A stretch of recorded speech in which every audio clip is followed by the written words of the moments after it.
Для тех, кто сегодня у нас присутствует в первый раз, я хотел бы представить нашего сегодняшнего спикера. Он приехал в Санкт-Петербург по приглашению Центра христианских ресурсов, и Центр христианских ресурсов организовал этот семинар для вас. И сегодня выступит доктор Ноби Стоун. Он получил степень бакалавра и магистра в университете штата Флорида и степень доктора философии в университете штата Алабама в Хансвилле. Перед уходом на пенсию работал старшим научным сотрудником в Центре космических полетов Маршалла, Национальном управлении по аэронавтике и исследованию космического пространства. Был старшим исследователем в научных экспериментах в 8 космических полетах и служил старшим научным сотрудником в 2 научных миссиях космического корабля «Шаттл». Его экспериментальные исследования по ионосферным следам орбитальных космических аппаратов международно признаны. Преподавал в аспирантуре университета штата Алабама, служил техническим консультантом для ряда научных журналов и является автором более 150 технических публикаций. Доктор Стоун является старейшиной или пресвитером в городе Хансвилл, штат Алабама. Это центр ракетостроения в Соединенных Штатах. И он также является преподавателем библейского занятия, ведет библейский класс. Завтра он выступит здесь во время богослужения, начало богослужения в 12 часов. Он женат, имеет 3 детей и 6 внуков. С собой он привез сюда супругу Маргарет и старшую внучку Кейт. Вот они сидят там сзади в нашей аудитории. Ну что ж, а теперь я предлагаю дать слово нашему профессору, и мы продолжим наше путешествие по космосу. Доктор Стоун, welcome.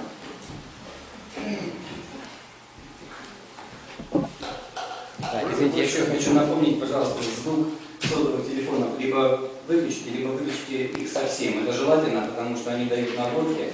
Мы делаем запись на видео, которая, кстати, будет потом в общем доступе. Поэтому, пожалуйста, если вам не очень нужны телефоны, то выключите их совсем. Вот. Yeah. Yes. I knew what you said. I might be more comfortable. Before we're going to go on a tour of our solar system today. In preparation for the next lesson, we'll look at the Earth, but we want to look at the other planets first. But before we begin, I want to ask a question. Back in the 60s, the United States and Russia were in competition to put vehicles in space and a man on the moon. But beyond that, the political aspects of it, why was there interest in going into space? Just a question to you. Why do you think people wanted to go into space? There were academians and universities that were quite excited about the prospects.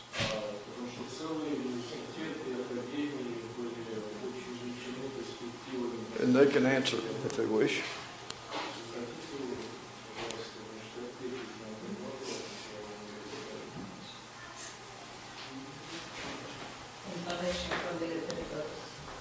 That's certainly one reason, is to show military might and try to. But there was another reason. There was an academic reason. What do you think that was? Anybody? Life? All right. To answer the age-old question, are we alone in the universe? There were many people in the U.S. that probably cared less about the military aspects, that were very excited about going into space because they would have an opportunity to answer this question possibly. Are we alone? I know people that at NASA headquarters that fully expected us to find life on some of the other planets.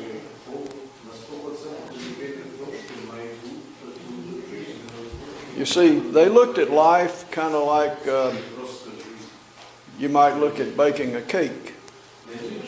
You put all the ingredients together, the necessary ingredients, and you add some energy, heat in the case of a cake, and you get a cake. You put the necessary ingredients together and you add the right kind of energy and you get life. That's the way they looked at it. And so they fully expected to find life somewhere, probably on Mars. So I want you to consider this when we go through this tour. I would like for you to consider where you might like to spend your next vacation as we go through and look at the planets. See if you can find a place that you would feel comfortable with.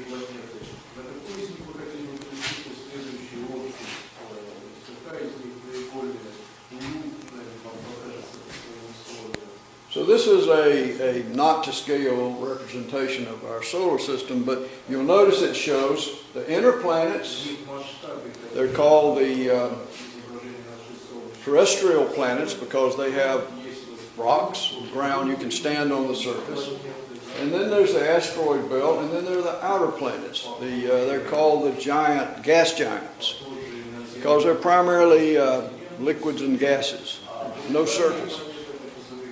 So we're going to begin at the sun, and we're going to travel outwards through the planets, and we'll look at each one in turn. And like I say, you might look and see if you find one you would feel comfortable on. The planet closest to the sun is Mercury. Now, the distance from Earth to the sun is called 1 astronomical unit. It's 93 million miles or 150 million kilometers, but 1 AU is easier to think about.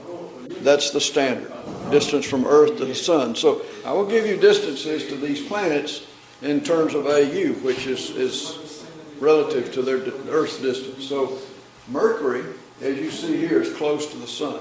This is a picture, a rare picture as it goes across the face of the sun, taken by an observatory in Sweden. Mercury is about 1/3 of an AU. In other words, 1/3 the distance from the sun that Earth is, 3 times closer. This is not our moon, it's Mercury. Mercury does not have an atmosphere. And so it's exposed directly to meteoroid impacts, just like our moon is. And the result is very similar. Being that close to the sun, you might expect that Mercury would be very hot. And that's true, but let's look at its orbital characteristics first. Mercury rotates very slowly, once every 59 Earth days. Very slow rotation. You combine the rotation with the orbital motion, which takes 81 days, and it turns out a day-night cycle on Mercury takes an incredible 176 Earth days. So if you were on Mercury, from sun up, sundown, nighttime, back to sun up would be 176 Earth days. So I want you to think about, I don't know if you have spits and like pigs on a spit, barbecue the pig. If you turn the pig very, very slowly, it's going to get hot and burn on one side and cold on the other. Mercury is like that.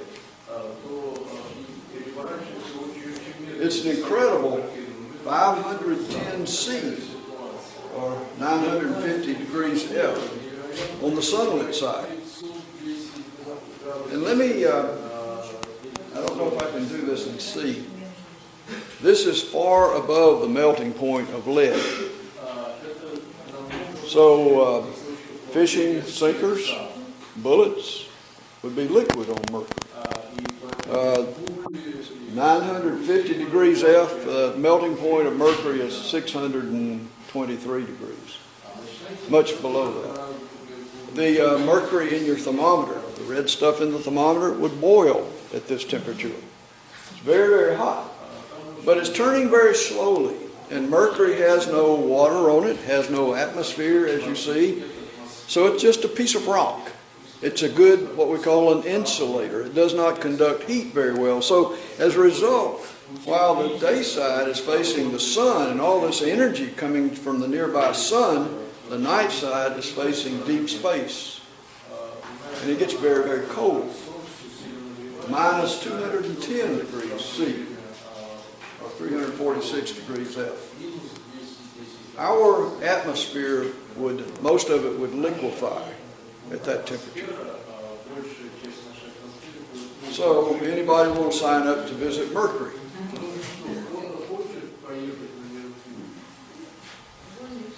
So Mercury's environment, no atmosphere, no oxygen, no liquid water, extreme heat, extreme cold. Not a very friendly place. Let's go to the next planet. This looks much better. This is the planet Venus. And as you can see, Venus has a lot of atmosphere. This is a false color picture up here on the right to accentuate the cloud cover and the patterns of the clouds.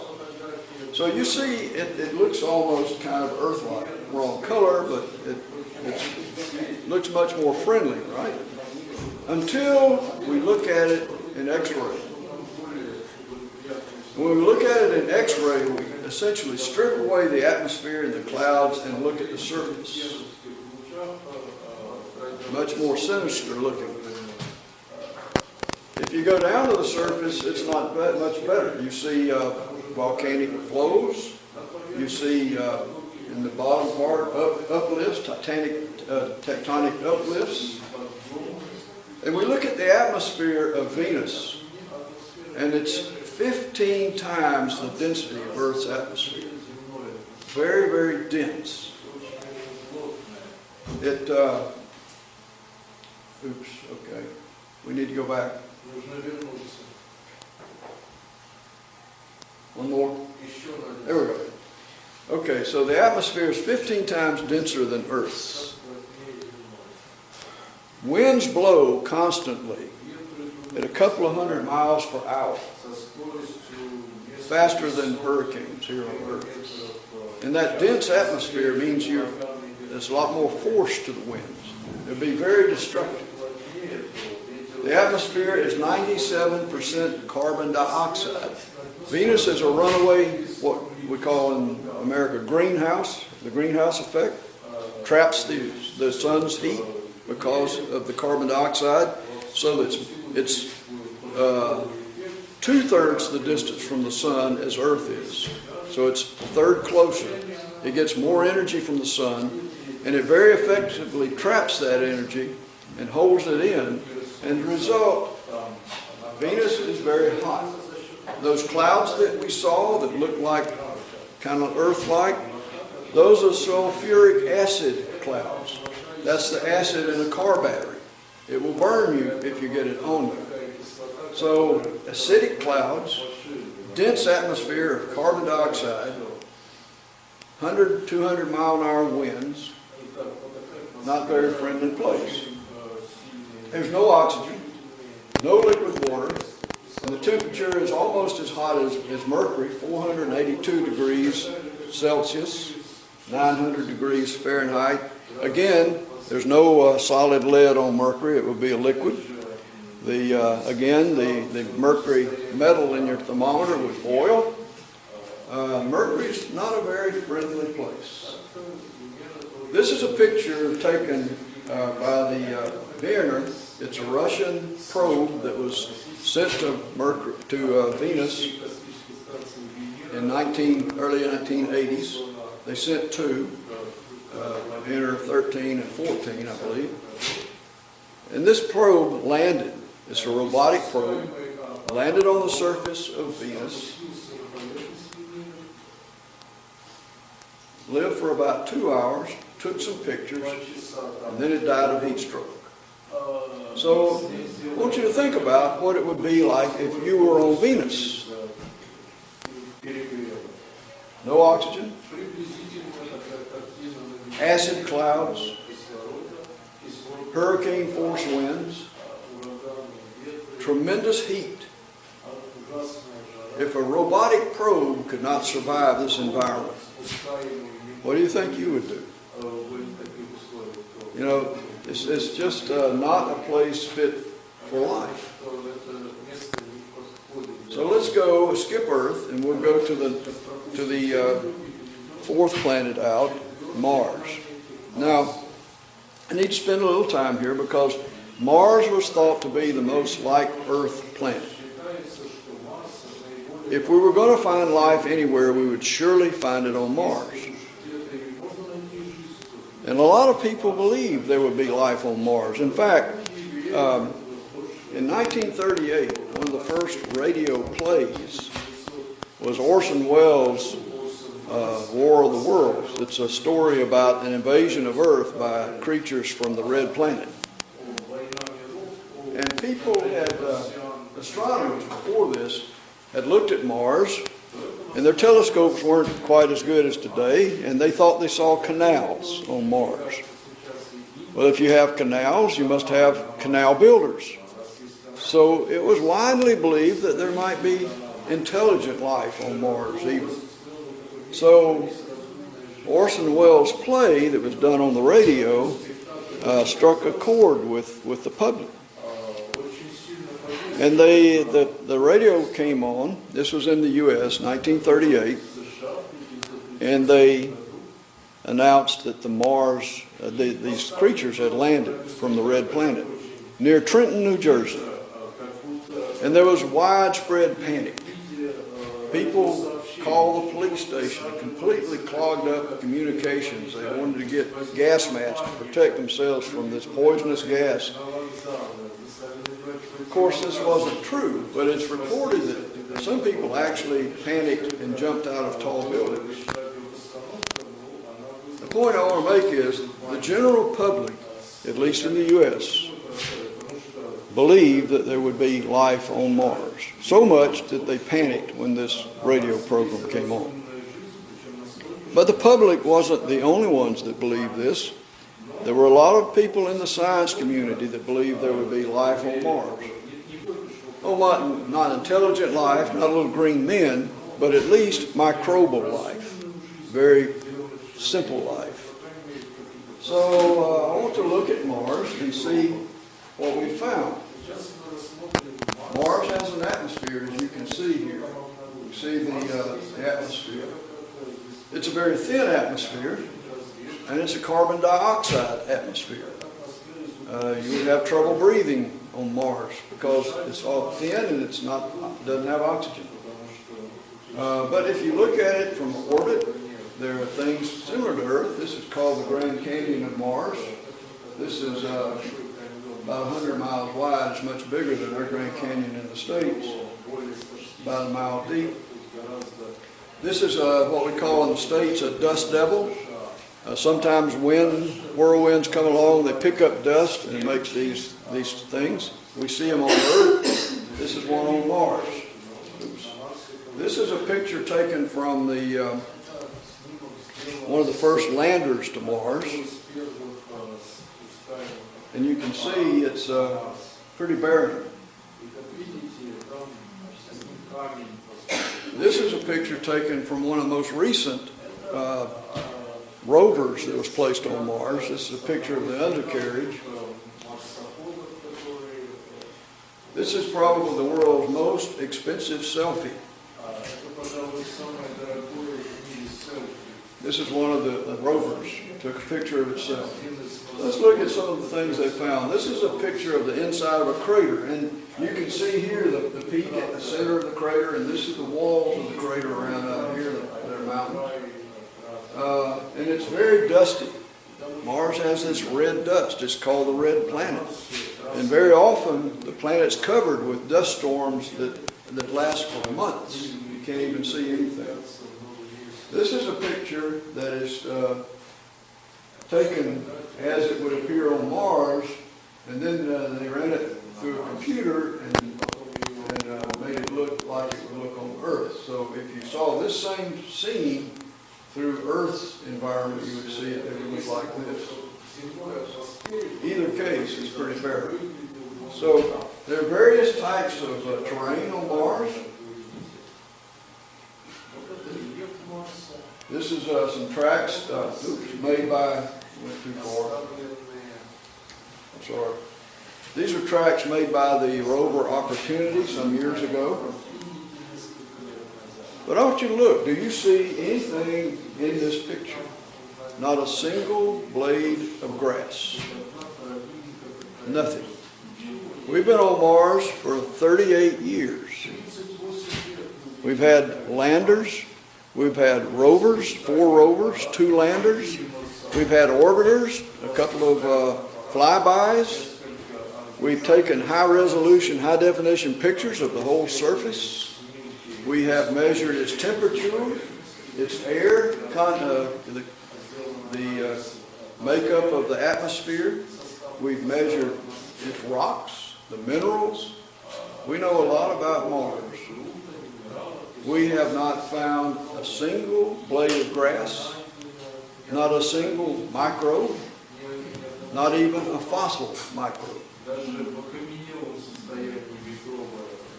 This is a crater that was visited by the rover Opportunity. It spent almost 2 years here studying the rocks in this crater.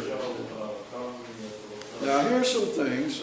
About a year ago, there was a big announcement in the papers in the States that they had found water on Mars, and everybody was very excited about that. I think it's ironic. In the 60s, we landed on Mars, and the 2 landers carried experiments designed to look for life or signs of life. And everybody believed that they might find something. The results could be explained simply by the chemistry of the Martian soil.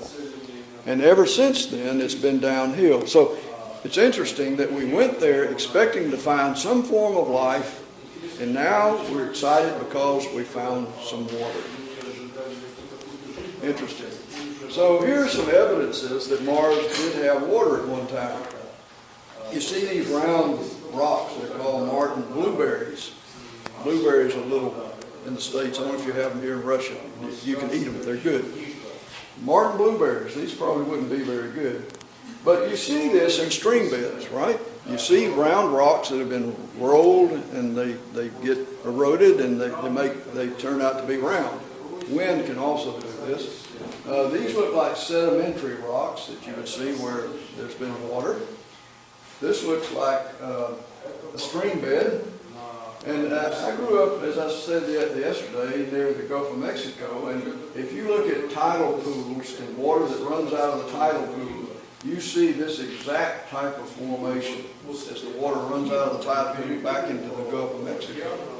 So this is very much like a water path, and these are sinks which occur in some places in Florida where water, underground water, erodes the soil and it caves in. In this particular, you see this kind of a structure in a stream bed.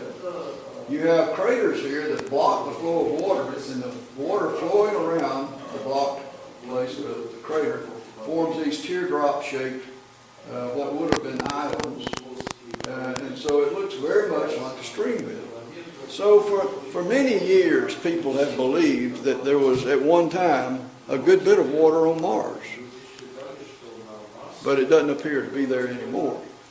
But then, about 2 years ago, it was announced that they found water. Now, here we go. This is a crater. And for some time, we've known that the walls of craters erode. They change. And so I want to show you a couple of things here. We'll look at for one place here. There. This is the first picture taken. And you see there's a gully on the side of this crater where something has come down there. Over here is the same gully taken sometime later. And you can see that it's changed. Look at this spot here. There's new deposits here and a new gully over here. It looks very much like water has run down through here. Actually, what happened here is Mars' atmosphere is carbon dioxide. And carbon dioxide can freeze and make ice. We call it in the States dry ice. I don't know what you call it here. But in the wintertime, ice forms, dry ice forms on the rim of these craters, and it tumbles down, and the dry ice causes, you can see little blocks here, causes these ruts to form. So it has nothing to do with water, but it looks very much like it. But there are other things that we've seen. What they found, oops, here we go. I'm sorry, I went too far. Go back. Here we go. What the excitement was about a year and a half ago is that in some craters they have these dark lines that form during the warmest part of the year. I should say during the less cold part of the year. And they used a device, an instrument called an imaging spectrograph. A spectrograph is something that looks at the light that bounces off of that wall or the floor or you, and it can look at the light and the frequencies there, and it can tell what elements are there.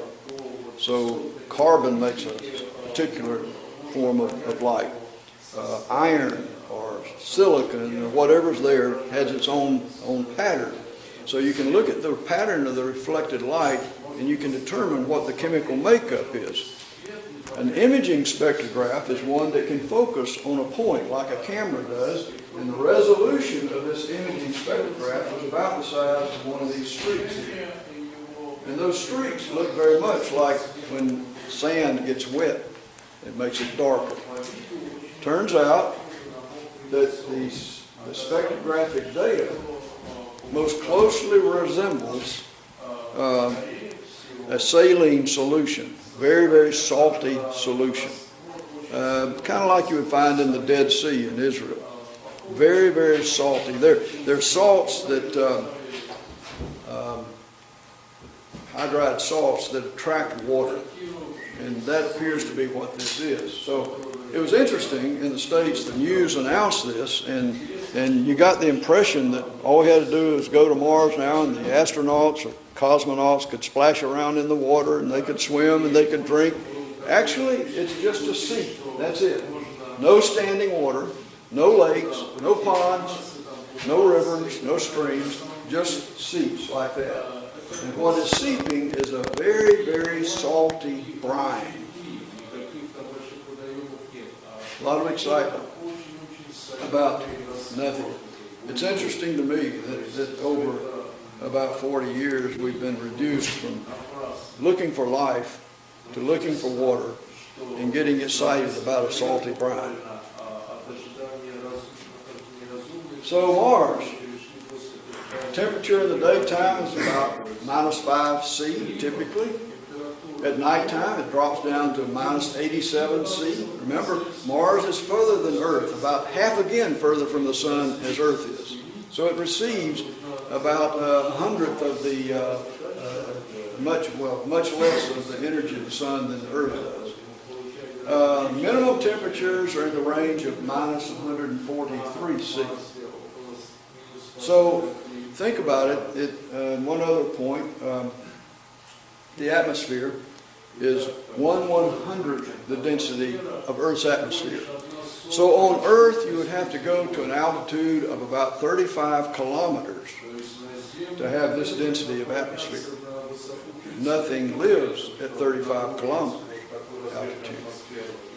So it's a very thin atmosphere. It's a carbon dioxide atmosphere, which wouldn't help you anyway. There's no oxygen. So there's no liquid water and no oxygen. I'm sorry, I messed up here. What's going on? All right. No oxygen, only carbon dioxide. A little bit of water ice on the poles, and that's about it. Salty brine. We've looked at Mars for 38 years, and that's the best we've come up with. So far, that's the most friendly planet to life that we know of. So let's jump across the asteroid belt and go to the giant planets. And the first one is the greatest of all the planets, Jupiter. Jupiter is what's called a gas giant. It's very, very massive. you could place about 1,300 Earths in the volume of Jupiter. It's huge. A petite, there's nothing but clouds, but let's assume there's a platform you could stand on. If you took a 100-pound girl, lady, and put her at the cloud tops of Jupiter, she would weigh, well, I said pounds. That needs to go to kilos. I don't know how to do that in my head. She would weigh 260 pounds. So instead of being a petite lady, she could be a lineman for a football team. You know, it's very, very, the gravity is very, very strong. Oh, I did write it. Okay. The mass, she would weigh 120 kilograms on Jupiter. The temperature at the cloud tops is about minus 112 C at the cloud tops. But Jupiter is very massive and it compresses things as you go down. So as you go down in the planet, the temperature gets hotter and hotter to an incredible 54,000 degrees. And that, C, yeah, 30,000 C. So Jupiter, you notice, has cloud bands, and these things rotate at different rates. Jupiter is this huge planet, 1,300 times the volume of Earth, and it rotates in 10 hours. Earth rotates in 24 hours. So it's this huge thing rotating very fast. It makes it squish out and become bigger at the equator and smaller at the poles. And this causes the atmosphere to do funny things. And so you have these.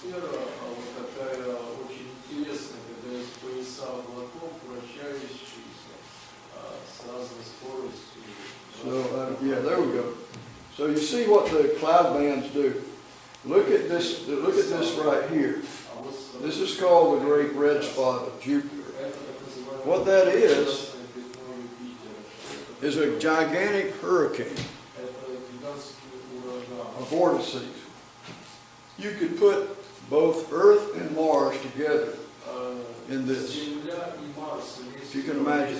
It's been there ever since it was discovered by Cassini some 200 years ago, unabated. So here's Earth, more or less to scale.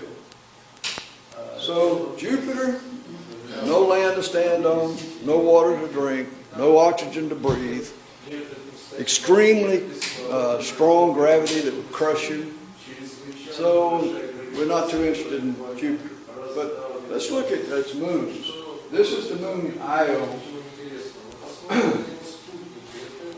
Io is interesting because as the Voyager 1 spacecraft went by this back in the 70s, it took a picture. And everybody was surprised because the picture has something in it right there. That's a volcanic eruption. And people wondered, how could it be that a body the size of a moon has volcanoes on it? Well, it turns out that Io is in a little bit of an elliptic orbit, and it goes closer to Jupiter and further away, and it's not very far from Jupiter. It's not very distant. So as it comes in, the gravity gets strong, and it elongates the moon. And as it goes away, it gets weaker, and it goes back to a sphere. So you have this tidal force that elongates it and lets it go back and elongates it. And that causes friction inside of the moon, and it melts the material, and it goes to the surface, just like here on Earth, magma does, and spews out. That's a 60-mile plume that's going above the surface there. But unlike Earth, this is not melted rocks. It's mostly sulfur compounds, sulfur dioxide, which is the gas that comes off of rotting eggs. So this moon is not only ugly, but it stinks. This is the moon Europa. And you'll notice it has an unusual looking surface, the smoothest surface of any object in our solar system. Turns out that is water ice. If you look down closer to the surface, you see all kinds of cracks in the ice. in places where material from below has floated up to the top. We'll go even closer. You can see that there are these strange ridges, and you see a few little craters. There's one there, there's one there, one there. But they're all small. No big craters like on the moon. Why is this? Well, because this is a sheet of ice that apparently is over an ocean of water. So a big meteor would crash through the ice, the water would fill back in and refreeze. So you're not going to have any big craters. There's one, and you can see it looks like ice or glass that's been broken. Let's go to the next planet out, Saturn. Saturn is very much like Jupiter. It's another gas giant. And you'll notice that bands in the atmosphere, just like on Jupiter. Saturn's atmosphere is very much like Jupiter. The only difference, the main difference in Saturn and Jupiter is that Saturn has this beautiful band of rings, of water ice. The rings are water ice, and they're very thin and stretch over a big area, and they're literally tens of thousands of them. To me, it looks like when I was a kid, instead of having thumb drives, we had long LP records. You know, and you had grooves in the records. Well, that's what it looks like to me. Beautiful rings. Here you see the shadow of the rings on the planet. Before we leave Saturn, though, I want to visit one of its moons, because this is the moon Titan. It's one of the larger moons in the solar system. It's the only moon that has an atmosphere. You notice it's fuzzy. It's very fuzzy. And until a few years ago, when the Cassini mission reached Saturn, no one had ever seen the surface of Titan completely covered by clouds. Had no idea what the surface was like. The Cassini mission carried a lander that was dropped off and let down to the surface. And the way it went down to the surface is it's got a dense atmosphere, so they used a parachute. And you can actually go online, and it had microphones on it, and you can listen to the wind whistling by the lander as it drops down into the atmosphere. As it got closer to the surface, it began to be able to see things, and this is one of the first pictures taken. And people got very excited. You see, what you're looking at is something very Earth-like. You see highlands, you see rivers that are emptying water off, or some liquid off of the highlands into a basin like a sea. But when it got to the surface, things looked very different. And it showed that appearances can be very deceiving. Look at the temperature on Titan. 179 degrees Celsius below zero. Our atmosphere would liquefy at that temperature. The atmosphere is 95% nitrogen and about 5% methane. That's like smog, minus the oxygen. The rivers are liquid methane and ethane.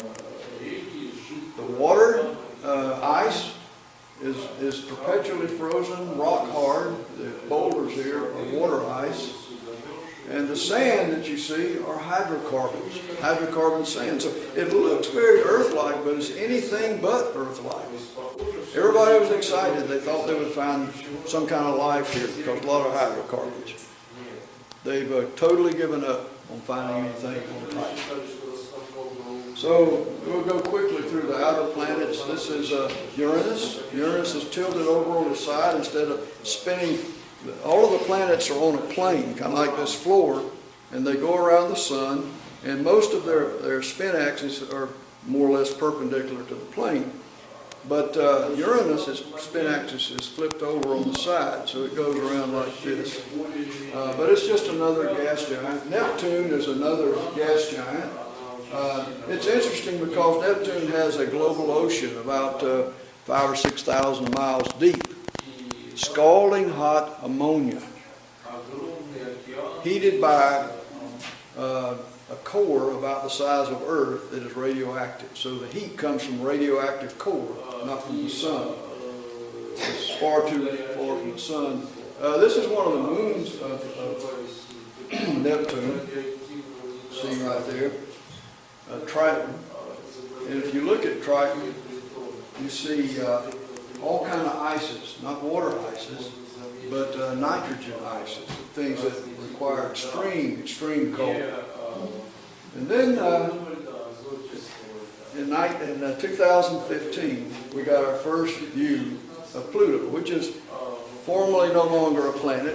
It lost its planetary status a few years ago. It's considered in a special class by itself. And the reason for that is all of the other planets, Earth, Mars, Venus, Jupiter, Saturn, all of them are in a plane like this floor. Pluto is cocked up to the plane, and it goes around like this. It's totally different from the rest of them. And so it's thought that it had a different origin. Until a few years ago, this was the best picture we had of Pluto taken with the Hubble Space Telescope. Even it could not resolve Pluto. It was so far away. But we had a flyby in 2015. And this was one of the first pictures taken of Pluto by the flyby. I think it ought to be called the Love Planet. We're going to look at this, though, closer. We're going to come down in this area here, and we're going to look at it as we come in. It's a very interesting planet. Now, this is extremely far from the sun. It takes like 140 years for Pluto to make a revolution around the sun. What you see here is a huge ocean of nitrogen ice. Not water ice, nitrogen ice. Probably at least 300 degrees Fahrenheit below zero. As we go in further, we're going to go down to this area and get a closer look. And here you can begin to see plates of this ice that are broken, and you see what appear to be mountains here. It turns out, let's go down a little further. Okay, you can see the plates of ice, and you see these mountains. The mountains are frozen water ice. This ice out here is frozen nitrogen. And if we go to other areas, you see these really weird mountains.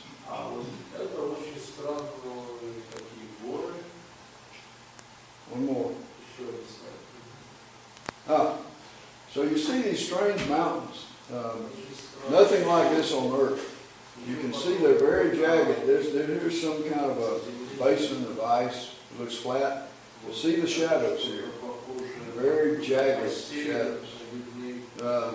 These are mountains. Some of them are on the order of several kilometers in altitude. And what causes this is still a mystery. So Pluto is very, very cold. One of the coldest things in the solar system. It has a very scant atmosphere. And what this is the nitrogen ice. It sublimes. Sublimation is when ice turns directly from solid to a gas without going through the water phase. So this is subliming because of the low pressure. And so it's gas flowing always out into space from the surface of the planet. So Pluto, it reminds me a lot of what we read about the earth in Genesis 1. It says, now the earth was formless and empty, darkness was over the surface of the deep, and the Spirit of God was hovering over the waters. So I want to come back now after touring the solar system quickly and looking at the other planets. And now you understand the difficulty of finding life anywhere else in the solar system. Let's come back to Earth and let's ask the question, why is Earth so different? How is it different? What has happened here that didn't happen anywhere else in the solar system? We'll look at that when we come back and take a break.